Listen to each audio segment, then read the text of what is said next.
So I'm joined today with now Spitfires frontman Billy Sullivan. Billy, how you doing, mate? I'm alright, thank you. You?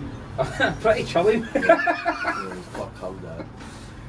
Billy, I'd like to talk to you about what you're doing next musically. So, obviously the last Spitfire record come out today, played for today, but back in sort of, I don't know, October, I started writing again, and I wrote an album, which I suppose would have been a Spitfires album, but it sounded obviously different from what we've done previously, but it also felt a little bit more personal, maybe lyrically or whatever. So I sort of got in my head that it could translate into a solo record at some point. And then things happened with the band or whatever, and it sort of died down. And then when we were splitting up, it just seemed like the natural thing would be to crack on with that. So I'm going to be doing a sort of solo thing with a band, which I'm pretty much getting started with straight away. I've already been recording. Spent some time in Liverpool recently recording, so I'm all ready to go straight away. In terms of what you're listening to musically right now, what would you say you're listening to right now? I don't know, I'll tell you what, right, so Matt left the Spitfires last July or August, the drummer, and we got a new drummer in called Ewan, who's from Stirling actually. And don't hold that against him. No, well, you know, posh joke. But he's a little bit younger, he's only 21 or whatever, but he's like a 21-year-old sort of little model, and it reminded me of how I was at sort of 21, and it made me revisit a lot of that music that I'd sort of blocked out, a lot of the 60s stuff, a lot of soul and things like that. So I revisited that because I'd sort of blocked that out because the whole mod thing or whatever was such a ended up being such a burden with the Spitfires. You sort of end up rejecting it. Whereas I revisited that and with sort of older ears and taking different influences and looking at it in a different way. So I've been listening to more of that sort of stuff. And I suppose that sort of stuff has really influenced what we're doing, is because it's sort of got like a sort of slight 60s garage sound to it. And yeah, just a mixture of things. I'm really into Elvis Costello, especially his new record. I think it's really good. I'm trying to think off the top of my head. What else have I been listening to really? Fontaines DC new single, or the one before the last single, Jacket Down the Line, I thought was a fantastic track. It's probably one of the best singles for years. Really like that. Just a mixture of things really. Not much new stuff, but I find most new stuff quite bland. In terms of rejecting, that's the rejecting the mod thing, the Spitfires. I find that really fascinating because as an outsider, when I look at yourself through social media and stuff like that, I see a change in style and stuff like that. Has that came along with what you're listening to? It's try and distance yourself from that kind of mod revival jam, like the cliches, I'm sorry to say, but now that do you think that was kind of sticking and that's why you've rejected it? Probably, yeah, because like it didn't matter what we done musically as Spitfires, we were constantly called a mod band, and it's like we're probably a mod band for about 10 minutes, you know, when we were all younger. And when I was 18 or 17, that's probably what I wanted. But after, I'd say the moment we released our first album, after that, we just wanted to do different things, and it just constantly being pigeonholed into this thing, and you know. And it also attracts an older audience, that sort of thing, and there's a whole nostalgia sort of tinge to it, and you know, that's just not what I was interested in whatsoever. And so naturally, sort of, you end up rejecting it and changing it or whatever, and not wanting to go that way. But you know, it's always going to be part of me because it's what I grew up listening to, and I'm not going to reject any of my influences or anything like that. I'm just, you know, I'm not out to be a copy of anyone or anything, or try and recreate anything or revive anything at the end of the day. Yeah, it's one of those things, like, it's great that people from an older audience can buy into a younger band, and they can maybe see something that they were or they wanted to be at that age.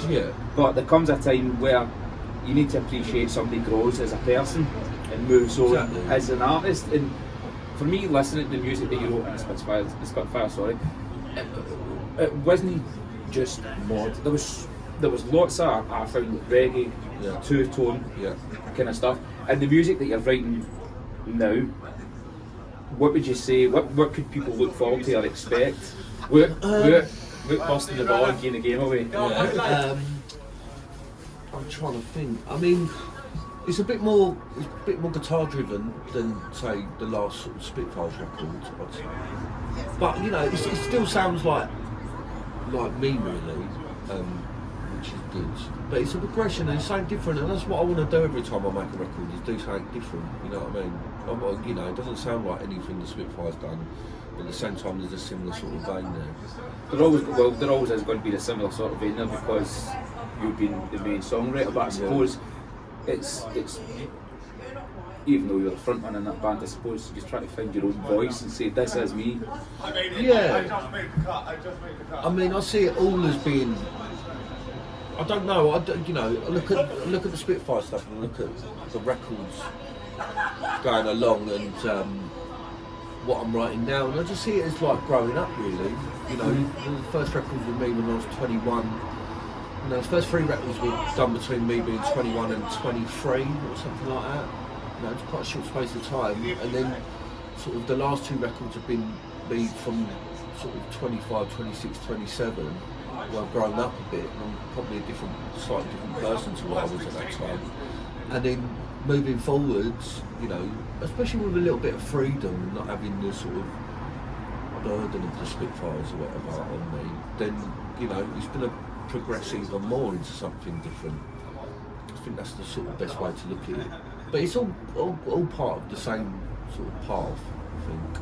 It's not like I'm not going to like cut ties with it and just, you know, completely dismiss everything that come before. It's just, you know, naturally, you know, as I've grown up, it's like the music has with me. Yeah, because I think it's good to kind of take stock of what has came before, like what we've done personally, influences, and use that and move forward, because really, ultimately, it's not about where you started, it's not about what you've done. I suppose it is about where you're going. I mean, when you talk about mod or modernism, and I mean, you say you try and cut ties with that is always going to be kind of part of you, and it is always going to be about looking for that next. Yeah, I mean, also, the Spitfires released 5 records in 6 years, so it was quite fast. So you never had time. By the time an album would come out, we'd already been working on the next thing or whatever. So we never had time to sort of sit still or, you know, see how that record had gone down and try and recreate certain bits of that people liked. We were just constantly moving forwards. You know, and even with this last Spitfires record, Play for Today was written 3 months before the previous record come out, so we were already on that. By the time, you know, 2 months after Life Earth Limit come out, we were recording Play for Today, so we were already on to the next thing. So, you know, I'm never sitting still with it, or sort of not much time for reflection anyway. It's just always like on to the next thing, or whatever's interesting me at that time. Is that more a Billy Sullivan thing, or is that more something that was pushed by? No, that's a Billy Sullivan thing. I've been quite lucky to be quite prolific, I suppose. I've never really struggled. I mean, once you record the first album, you sort of get into that thing where you don't write individual songs anymore. You write blocks of songs that are looking towards an album, or I do anyway. So as soon as I get a couple of songs on my belt, it's like, you know, all good to go really. And again, getting a couple of songs under my inspires me to write, and I normally write very quickly. But yeah, it is a Billy Sullivan thing, I suppose. Just constantly obsessed with sort of pushing on or whatever. Like as soon as something's done, it's like, right, we'll move on to the next thing now. When you write an album, when you begin writing, like you say, you're very prolific, you start going, do you look at the album and go, get a couple of songs and go like, right, this is the start and this is the end, and it's a piece as a whole, or it's it's 10 songs. Well, it depends. Sometimes, I mean, like, we played for today, it started off as a sound concept. So it was like we sort of knew what we wanted the record to sound like. And the sort of songs just fitted in with that, really. But, you know, normally I'll write 5 or 6 songs in a very short space of time, and they'll all have a similar sound or whatever, and then just naturally everything that comes afterwards sort of fits or whatever.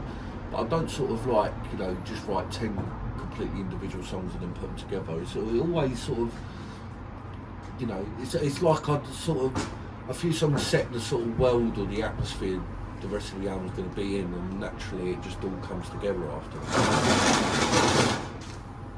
Do that about load on, mate? Well, Billy, thanks very much for sitting down and speaking with us. I wish you every success.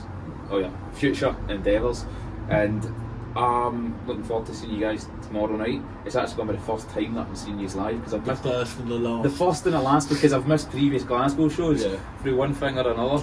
But I really do hope that with your new projects that I get to see you up north of the wall. Oh, definitely, definitely. Thank you very much for talking. I hope you enjoy tomorrow night. Cheers, mate.